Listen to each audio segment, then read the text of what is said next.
wabarakatuh. Kenalkan, nama saya Muhammad Denny Aprianto dengan NPM M1C021011 dari program studi fisika. Pada video kali ini saya akan memperhatikan video pedagogi dengan model pembelajaran Paigem atau model pembelajaran aktif, inovatif, interaktif, efektif, dan menyenangkan. Selamat menyaksikan. Ya, Assalamualaikum warahmatullahi wabarakatuh. Waalaikumsalam warahmatullahi wabarakatuh. Ya, gimana kabarnya hari ini? Baik, Pak. Alhamdulillah baik ya. Oke, sebelumnya Bapak akan absen dulu ya. Siapa yang hadir hari ini? Tidak ada, Pak. Hadir semua. Ada semua ya. Alhamdulillah berarti ada semua ya. Hadir semua. Jamal Pak, asli Pak. Siapa? Jamal. Jamal. Jamal. Berarti Jamal. Apa tangannya? Alfal Pak. Sakit apa nih? Bolos. Bolos. Tadi Pak. Nyerah pada Sakit serius nih. Sakit Sakit. suratnya. Ada saudaranya. Oke, Jamal. Ya. Oke, sebelum kita mulai pelajaran, mari kita berdoa terlebih dahulu. Silakan kepada ketua kelas yang mimpin doa. Baiklah. Sebelum kita memulai pelajaran, kita berdoa terlebih dahulu. Berdoa mulai. Berdoa selesai. Oke, kali ini Bapak akan membahas tentang materi arus listrik bolak-balik atau arus listrik AC ya. Ya, adapun tujuan pembelajaran pada kali ini adalah yang pertama, kita dapat mengetahui tentang pengertian arus listrik AC. Yang kedua adalah mengetahui rangkaian arus listrik AC, dan yang ketiga mengetahui formula pada rangkaian arus listrik AC. Nah, perhatikan monitor ya di sini. Apa itu arus listrik AC atau bolak-balik? Nah, di sana ada kata arus. Nah, silakan setiap kelompok 1 dan 2, silakan cari ada berapa macam saja sih arus tersebut. Silakan Bapak kasih waktu 1 menit. Ya, waktu untuk diskusi sudah habis. Silakan setiap kelompok menyebutkan berapa macam arus tersebut ya. Silakan tunjuk tangan yang sudah siap. Saya, Pak. Ya, silakan kepada Lisa kelompok 2. Apa saja arus tersebut? Yaitu arus DC atau searah. Contohnya baterai dan aki. Oh ya, benar sekali, yaitu arus DC, yaitu arus searah. Nah, satu lagi silakan kelompok 1 sebutkan. Saya, Pak. Ya, silakan. Yang satu lagi yaitu AC atau bolak-balik. Contohnya adalah generator atau listrik PLN. Ya, benar sekali ya. Ada arus AC bolak-balik ya. Nah, contoh saya disebutkan tadi yaitu contohnya baterai dan aki. Sedangkan yang AC tadi adalah contohnya generator atau listrik PLN. Nah, selanjutnya di sini ada alat ukur. Nah, alat ukur untuk mengarus arus listrik itu apa saja sih? Silakan kalian diskusi juga. Bapak kasih waktu 1 menit. Silakan. Ya, waktu diskusi sudah habis. Silakan setiap kelompok menyebutkan alat ukur ya. Silakan siapa yang sudah dapat, silakan tunjuk tangan. Ya, silakan. Saya perwakilan dari kelompok 2. Ya. Alat ukur DC atau searah itu voltmeter. Ya, benar sekali ya. Ya, benar voltmeter. Satu lagi apa? Silakan kelompok yang lain yang mau jawab. Saya, Pak. Ya, silakan. Untuk alat ukur dari arus AC atau bolak-balik yaitu Ya. ampermeter. Ya, benar sekali ampermeter ya. Nah, di sini ampermeter ini digunakan untuk mengukur arus listrik, sedangkan voltmeter digunakan untuk mengukur tekanan listrik. Nah, ini ada contoh bagian monitor, ini ada contoh beberapa gambarnya ya. Ini ada sebelahnya itu adalah ampermeter dan sebelahnya voltmeter ya. Situ itu adalah gambar sekilasnya. Nah, jadi kalau misalnya lihat di mana di suatu tempat ada alat ini, itu adalah berarti ampermeter atau voltmeter ya. Oke, sampai sini sudah paham? Paham ya. Kalau bagus, Bapak akan lanjut lagi. Nah, selanjutnya kita masuk ke pengertian. Arus listrik bolak-balik atau alternating current. Nah, panjangan dari AC itu bukan air conditioner ya, tetapi air alternating current. Nah, alternating current itu adalah arus listrik yang memiliki arah arus yang berubah-ubah secara bolak-balik. Sifat arus bolak-balik ini berbeda dengan arus arah. Yang arah arusnya tidak berubah terhadap waktu. Jadi walaupun arus bolak-balik ini kita pindahkan, misalnya kita contohkan di sakar rumah. Sakar rumah kita kan biasa tahu di luar. Nah, kalau kita pindahkan ke dalam ruang tamu, dia tetap arusnya bolak-balik, tidak mempengaruhi. Nah, kalau dia arus arah itu dia cuma searah, tidak bisa dipindah-pindah. Itu maksudnya. Nah, selanjutnya adalah jenis rangkaian dalam rangkaian AC ini adalah pertama rangkaian resistor, rangkaian induktor, dan rangkaian kapasitor. Nah, pada kali ini Bapak akan bahas satu persatu ya. Oke, Bapak akan lanjut lagi. Nah, perhatikan monitor di sini. Ini ada beberapa gambar ya.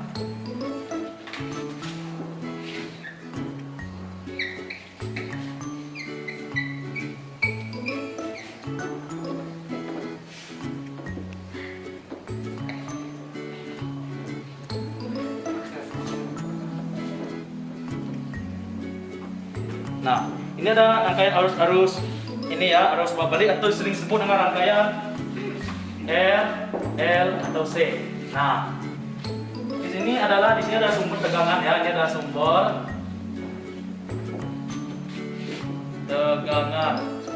tegangan apa nih? Adalah tegangan arus listrik apa? Bolak-balik. Ya, ini bola balik ya. Nah, sini ini sumber tegangan ya. Seperti tanda yang kuning itu ini adalah sumber tegangannya. Nah, di sini di ujung-ujung resistor di sini ya, di induktor juga ada dan kapasitor. Dapat titik-titik tegangan yang kita misalkan dengan titik A, titik B, titik C dan titik D. Nah, di antara R ini terdapat juga tegangan dan dari titik ujung ini ada tegangan VR ya. Begitupun juga induktor memiliki tegangan di antara ujung-ujungnya itu adalah tegangan VR. Induktor juga yang di ujung ini memiliki tegangan yang namanya tegangan VC. Nah, ini titik tegangannya ya. Nah, ini adalah tempat persamaannya, sumber tegangannya yang sering dirumuskan dengan persamaan tegangan AC ya, sama dengan V sama dengan Pm sin omega T. Nah, ada pula di arus ini terdapat juga kuat arus ya. Di sini kuat arusnya yaitu adalah I, simbolkan dengan memiliki persamaan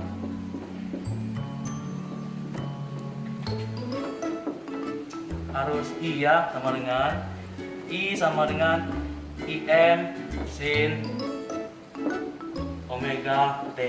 Nah, Vm ini adalah tegangan maksimum ya, atau Vmax. Ini ada kuat arus maksimum atau Imax ya.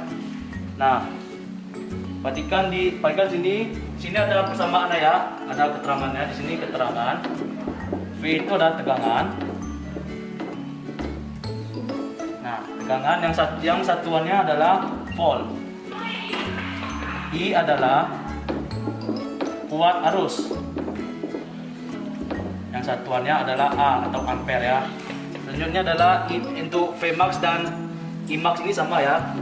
Nah, selanjutnya kita masuk ke omega. Pengertiannya adalah kecepatan sudut. Kecepatan sudut ya. Satuan adalah radian per second. Nah, selanjutnya T itu adalah waktu.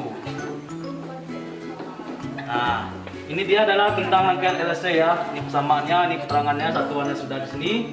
Ini di ujung titik ini ada tegangan VR ya. Nah, oke, bisa dipahami semua sampai sini?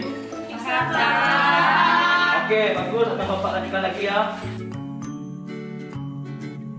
Nah, selanjutnya kita masuk ke nilai efektif ya. Nilai efektif. Nah, nilai efektif ini adalah nilai yang terdapat yang telah diukur oleh ampere meter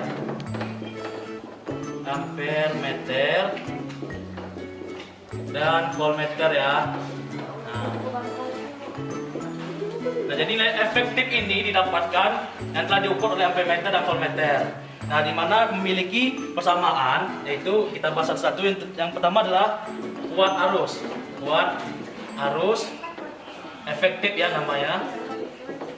Nah, sering dinotasikan dengan IEF ya. Bacanya boleh IEF atau IF boleh ya. Dengan rumusnya adalah sebagai berikut. IEF sama dengan Imax dibagi akar 2. Ya. Ini ada rumus kuat arus efektif ya, yang telah diukur oleh ampere meter dan voltmeter. Selanjutnya kita akan bahas tentang tegangan efektifnya.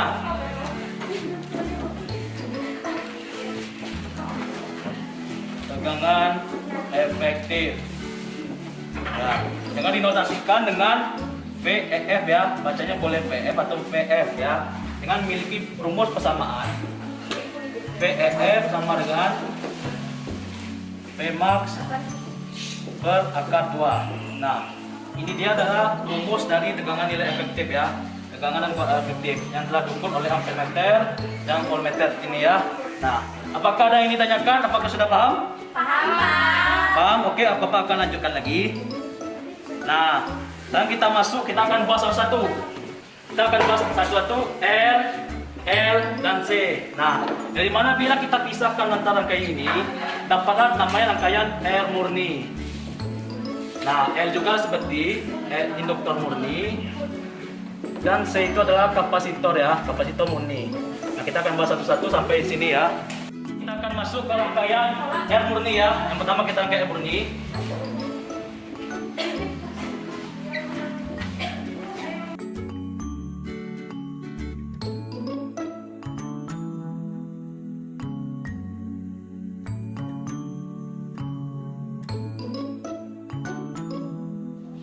Kita akan membahas satu tentang R ini yang kita pisahkan dari antara rangkaian RC ini.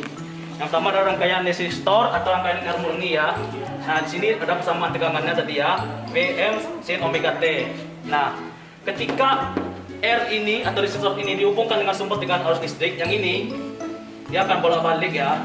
Nah, seperti ini dia bolak-balik terus. Nah, maka tegangan ini berlaku hukum Ohm. Nah, hukum Ohm. Nah, oke, Bapak akan lanjutkan lagi ke rangkaian yang L ya, atau induktor.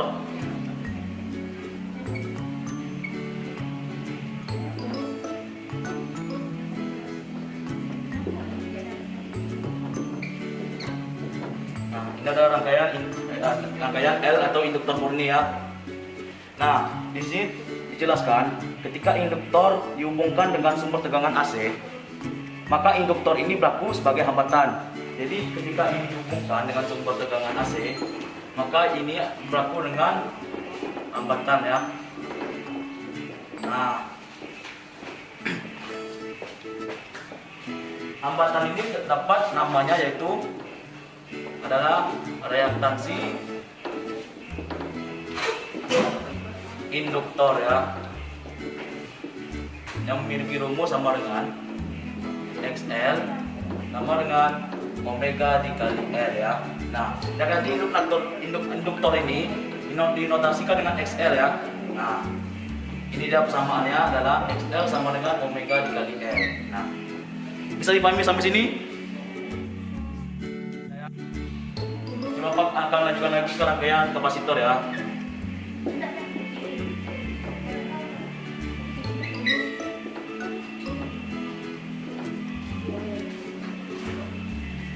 Nah, di sini tertulis ya, perhatikan monitor. Ketika kapasitor dihubungkan dengan sumber tegangan AC ya, ini dihubungkan juga dengan tegangan AC. Ini juga berlaku sebagai hambatan. Nah, hambatannya ini disebut dengan reaktansi kapasitor ya, atau sering dinotasikan dengan XC. Nah, rumus dari hambatan ini adalah XC sama dengan 1 per omega dikali C. Nah, ini dia adalah rumus dari hambatan kapasitor ya, atau reaktansi kapasitor. Ini dia rumusnya. Ini yang XL ini adalah untuk induktor dan XC ini kapasitor ya. Nah, di antara dua ini juga terdapat hukum Ohm ya. Nah, rumusnya adalah PR sama dengan I dikali dengan XL ya. Nah, untuk yang kapasitor ini, rumus hukum Ohm-nya sama dengan VC sama dengan I dikali XC ya. Nah, ini dia adalah rumus sama hukum Ohm-nya di rangkaian resistor dan induktor murni ini ya. Apakah ada yang ingin bertanya? Apa sudah paham? Tidak, Pak. Oke, sudah paham ya? Bapak akan lanjut lagi. Nah, di sini ada XL, V ya. Di sini ada keterangannya. Keterangan dari rumus itu adalah V itu adalah tegangan. Nah, satuannya adalah volt ya. Nah, itu adalah kuat arus. Satuannya ampere ya. Nah, untuk rangkaian R, XL dan XC ini adalah hambatan. Satuannya adalah ohm ya. Nah, kalau omega tadi ada kecepatan sudut ya. Nah, sekarang kalau L itu untuk satuannya adalah H. Nah, sila Bapak ingin bertanya kepada setiap kelompok ini, siapa yang cepat saya tunjuk tangannya, apa panjangan dari H tersebut? Ya, silakan. Kelompok 2. Dari H Henry. Ya, benar ya. Panjangan dari H itu adalah Henry ya. Ini adalah penemu dari rangkaian hambatan ini. Nah, sedangkan untuk yang induktor, yang C itu satuannya adalah F atau sama dengan farad ya. Panjang dari F itu atau Faraday. Ini adalah penemunya ya. Nah, oke, sampai sini bisa dipahami dengan keterangan ini? Paham ya? Oke, kalau sudah paham semua, Bapak akan lanjutkan lagi. Ini ada salah satu rumusan ya. Bila ini kita tidak pisahkan, ini adalah menjadi rangkaian seri. Yang dimana bila dihubungkan dengan sumber tegangan AC ini ya, dia akan berlaku juga hambatan, namanya hambatan total. Nah, rumus dari hambatan total ini dinominasikan dengan Z. Rumusnya adalah akar R kuadrat ditambah XL dikurang XC kuadrat ya. Nah, ini untuk rumus impedansi namanya ya. Kita dinominasikan dengan Z. Nah, selanjutnya ada juga berlaku juga hukum ohm di sini ya. Hukum ohm di rangkaian seri ini sama dengan ya, Pmax sama dengan Imax dikali Z. Ini rumus hukum ohm di rangkaian ini ya. Nah, selanjutnya pula di rangkaian ini terdapat daya yang diserap oleh rangkaian. Nah, di sini juga ada sama rumusnya, yaitu atau sering dengan daya disipasi. Nah, dinotasikan dengan P ya. Rumusnya adalah P sama dengan VEF dikali IEF dikali R per Z. Nah, ini rumusnya untuk daya disipasi atau daya yang diserap oleh rangkaian. Dengan satuannya adalah watt. Nah, ini dia adalah tambahan materi dari Bapak. Apakah ada yang ingin ditanyakan? Tidak, Pak. Tidak. Kalau tidak, Bapak akan lanjut lagi ke contoh soal. Ya, kita akan masuk ke contoh soal ya. Ini diketahui dengan ini ya. Ini rangkaian resistor sudah diketahui rum ini ya. Nah, kita masuk ke soalnya. Ini adalah sebuah rangkaian arus listrik bolak-balik yang terdiri dari sebuah resistor, induktor, dan kapasitor, dan sebuah tegangan sebuah arus listrik bolak-balik. Nah, tentukan impedansi rangkaian, tegangan maksimum dan kuat arus maksimum, tegangan efektif dan kuat arus, dan daya yang serap. Oke, di sini kita dapat diketahuinya dengan yaitu ya. R-nya sama dengan 8 ohm. Ada tuh R-nya sama dengan 32 mH. Nah, bila ada di sini kata mH atau mili, kita ubah dulu 32 ini menjadi Henry ya. Dengan dibagi dengan 1000, jadi sama dengan 0,032 Henry. Nah, selanjutnya yang di C itu tertera dengan 800 mikrofarad. Nah, kita ubah juga menjadi farad ya, satuan farad. Kita bagi dengan 1000 juga, atau kita bisa buat 800 dikali 10 pangkat min 6 F atau farad ya. Nah, di sini juga diketahui PM-nya adalah atau tegangan maksimal adalah 120 volt. Nah, untuk omega-nya ya itu sama dengan 125 rad per second ya. Nah, ini dia ketahui ya. Sekarang kita akan bahas satu persatu. Yang pertama adalah impedansi. Nah, impedansi rangkaian ini tadi ya ada rumusnya sama dengan Z sama dengan R kuadrat ditambah XL dikurang XC kuadrat ya. Nah, kita cari dulu XL dan XC-nya ya. Untuk XL-nya sama dengan rumus tadi apa ya? Omega dikali L. Nah, tadi omega nya 125 dikali L-nya tadi ya 0,032. Nah, jadi sama dengan didapatlah untuk XL itu adalah 4 ohm. Nah, dan kita ke XC lagi. Ya, rumusnya adalah 1/4 omega dikali C.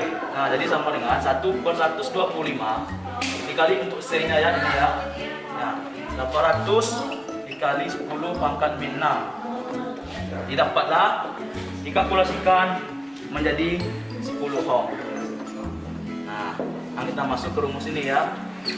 Nah, R-nya tadi adalah 8 kuadrat ditambah X-nya tadi adalah 4 ya, dikurang 10 dikuadratkan, berarti sama dengan 8 kuadrat dan 64. 4 dikurang 10 adalah sama dengan min 6 ya. Kalau dikuadratkan menjadi plus, jadi sama dengan 36. Jadi 64 tambah 36 sama dengan akar 100. Nah, jadi untuk Z-nya sama dengan akar dari 100 berapa? 10. Ya, benar sekali. Akar dari 100 adalah 10. Satuannya adalah ohm. Jadi Z ini adalah 10 ohm ya. Oke, sekarang kita bahas lagi tentang tegangan maksimum dan kuat maksimum ya pada rangkaian ini. Untuk kuat tegangan maksimum itu adalah VM. Nah, sudah diketahui di sini ya. VM itu adalah 120 volt. Jadi VM-nya adalah 120 volt. Nah, untuk IM-nya belum diketahui. Jadi kita menggunakan rumus Imax sama dengan Vmax ya dibagi dengan Z. Nah, untuk Vmax ada 120, Z-nya tadi dibagi 10 ya. Jadi untuk kuat arus maksimumnya adalah 120 dibagi 10 sama dengan 12. Satuannya adalah ampere. Jadi untuk VM-nya 120 volt dan IM-nya adalah 12 ampere ya. Oke, sampai sini bisa ada yang ingin ditanyakan? Tidak, Pak. Tidak. Oke, akan Bapak lanjutkan lagi. Oke, Bapak akan lanjutkan ke yang pertanyaan kecil, yaitu mencari tegangan efektif dan kuat arus efektif pada rangkaian ini. Nah, untuk rumus dari kuat arus efektif tadi adalah VF ya. VF sama dengan rumusnya adalah Vmax buat akar 2. Nah, Vmax saja adalah berapa dari Vmax tadi? 120 volt ya. 120 volt dibagi dengan akar 2. Nah, selanjutnya kita akan rasionalkan akar 2 ini ya. Dikali dengan akar 2 per akar 2. Didapatlah sama dengan 120 dibagi 2 akar 2. Nah, 120 dibagi 2 sama dengan 60 dengan akar 2 ya. Satuannya adalah ampere. Nah, jadi untuk kuat arus atau tegangan maksimum sini ya adalah 60 akar 2 ampere ya. Bukan ampere ya, volt. Nah, selanjutnya kita masuk ke IM ya. Sama dengan adalah Imax dibagi akar 2. Nah, untuk Imax tadi adalah 12 ampere dibagi akar 2. Jadi sama dengan kita rasionalkan juga seperti ini. Dapatlah 12 bagi 2 akar 2. 12 bagi 2 sama dengan 6 akar 2 ampere. Jadi untuk tegangan kuat arus efektifnya adalah 6 akar 2 ampere. Sedangkan untuk kuat arusnya adalah 60 akar 2 volt ya. Sampai sini ada yang ingin tanyakan? Tidak, Pak. Tidak. Oke, Bapak akan lanjutkan lagi ke pertanyaan terakhir. Oke, kita akan masuk ke pertanyaan terakhir ya, yaitu mencari daya disipasinya ya. Atau bisa diilustrasikan dengan P. Jadi rumus dari P itu sama dengan tadi ya, VEF dikali IEF dikali R dibagi dengan Z. Nah, untuk VF tadi adalah 60 akar 2 dikali IF tadi adalah 6 akar 2 dikali R yang 8 ohm dibagi dengan Z nya 10. Nah, ini kita kalkulasikan 60 dikali 6 sama dengan 360. Akar 2 kali akar 2 sama dengan 2 ya. Dikali 8 per 10. Nah, ini bisa kita sederhanakan. 36 dikali 2 ya, dikali dengan 8. Dapatlah daya disipasinya adalah 576. Satuannya adalah watt. Nah, jadilah didapatkan dengan P-nya adalah 576 watt ya. Nah, sampai sini ada yang ditanyakan? Tidak, Pak. Oke, tidak ya. Ya, bila tidak ditanyakan, alhamdulillah ya. Bacaan kita pada hari ini tentang aritmetik bolak-balik sudah selesai ya. Nah, Bapak harapkan kalian bukan bilang paham saja, tapi memang paham ya. Kalian pelajari lagi dengan contoh soal yang berikan, insya Allah kalian akan lebih paham lagi ya. Nah, untuk itu untuk mengabsorkan pelajaran hari ini, mari kita selesaikan dengan membacakan lafaz hamdalah. Alhamdulillahirabbil alamin. Oke. Sekian dari Bapak akhiri. Wassalamualaikum warahmatullahi wabarakatuh. Sampai ketemu minggu depan ya. Warahmatullahi wabarakatuh. Makasih, Pak. Ya. Yuk, sampai ketemu minggu depan ya. Ya Pak, makasih Pak. Ya.